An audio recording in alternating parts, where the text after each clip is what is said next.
Welcome to my channel. আসসালামু আলাইকুম everyone. তো আজকে আমার একটি নতুন ব্লগে আপনাদেরকে স্বাগত। তো আজকে আমার বার্থডে উপলক্ষে কিছু স্পেশাল আয়োজন হচ্ছে। তো এইদিকে রান্নাঘরে রান্নাবান্না চলছে, আপনাদেরকে এইদিকে একবার দেখিয়ে দিই। এরপরে আমি আমার কেক কাটিংটাও আপনাদের সাথে শেয়ার করব। তো চলুন একে একে সব কিছু শেয়ার করা যাক। তো এই তো এখানে হবে ফ্রাইড রাইস, তার জন্য এখানে আমাদের চেপে গেছে জল। আর এই তো এইদিকে গাজরের হালুয়াটা আমার মা করছে। আমার মায়ের হাতের স্পেশাল গাজরের হালুয়া আপনাদের সাথে একটু শেয়ার করব। পুরোটা দেখাচ্ছি না, কিন্তু হালকাভাবে দেখাচ্ছি। এই তো এখানে সব কিছু দিয়ে দিয়েছি। এখানে দিয়েছি তেজপাতা, গরম মশলা, এলাচ, লং আর ঘি দিয়ে দিয়েছি। আর এইখানেও গরম মশলা, তেজপাতা দেওয়া হয়ে গিয়েছে। এবার এখানে দেওয়া হবে গাজর। এই তো এখানে গাজরটাও দেওয়া হয়ে গেল। এরপরে এটা ভালোভাবে সেদ্ধ হবে। এই তো এখানে মোটামুটি সেদ্ধ হয়ে চলে এসেছে। এখন এখানে চিনি সব কিছু মিক্স করা হবে। ভালোভাবে নাড়াচাড়া করার পর এখানে চিনিও দিয়ে দেওয়া হয়েছে।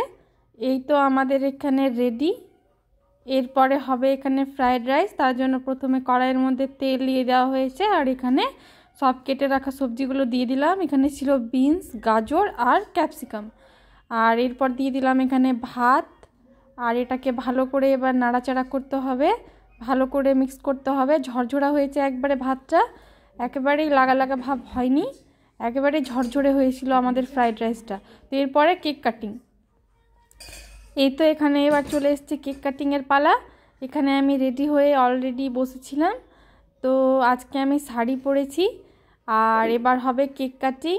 তো কেকটা আমি এখানে কাটছি। আমার ছেলে এখানে কাটছিল, বদমাশি করছিল। এবার কেক খেতেও হাজির হয়ে গিয়েছে। আমার ছেলেকে কেকটা একটু খাইয়ে দিলাম। আমার ছেলে এখানে খুব ভালো বলছে।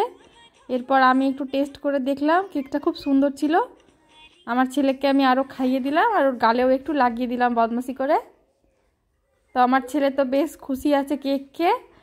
তো এবার আমি আপনাদের সাথে শেয়ার করব রাতের খাবারটা। তো এই তো আমি বসে গিয়েছি এখানে খাবার নিয়ে সব। এখানে ছিল ফ্রাইড রাইস, চিলি চিকেন আর বেগুন ভাজা, আর এখানে গাজরের হালুয়া ছিল। তো আমি আপনাদের সাথে টেস্ট করে শেয়ার করে দিব যে কেমন হয়েছিল আমার খাবার দাবার। তো এই তো আমি এবার এখানে টেস্ট করে আপনাদেরকে বলবো। সত্যি খাবারটা কিন্তু খুব টেস্টি হয়েছিল, এখন দেখেও আমার জিভের জল আসছে। তো এবার আমি গাজরের হালুয়াটাও টেস্ট করে বলে দিব যে কেমন হয়েছে। গাজরের হালুয়াটা সত্যি অসাধারণ হয়েছিল। তো ঠিক আছে, আজকে এই পর্যন্তই। ততক্ষণ অবধি টাটা।